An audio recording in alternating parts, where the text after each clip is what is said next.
hey hi poi mo ber i chuang in ei to em in chung qua in da mem muana i chan thei na nang le i chung te chu chan dam na long a shuai lu thuai ro Christian chung qua lal pa che na te chu kum khoi nan hi lo an chuai ve ngai lo lung pui in sai an hing ve ngai lo cha tuan in an him reng don ani Krista ron pan mai la thil dang angai to lo lim mai zon te chu an ral le thuayanga bu seng hun liam ta chan dam kan la ni lo ti al thapani a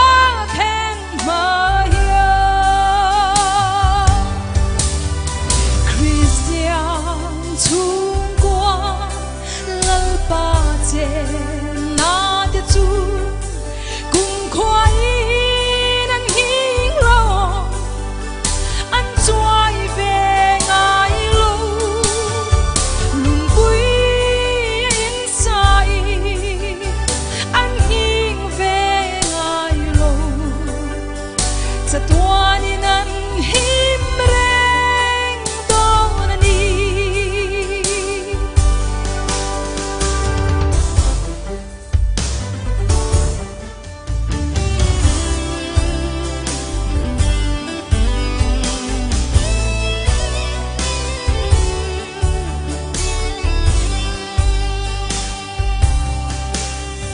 lal pa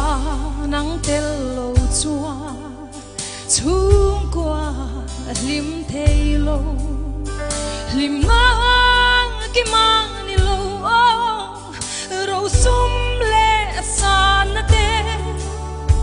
bel ta sunang nge hi thil dang angai lo ve isu nang en kan run lo moi la Christian chung qua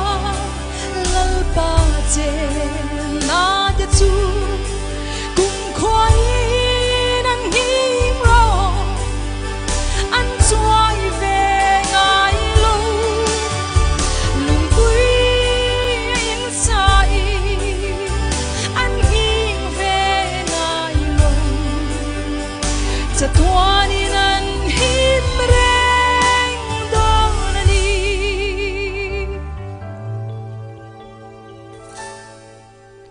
cha tuan in an him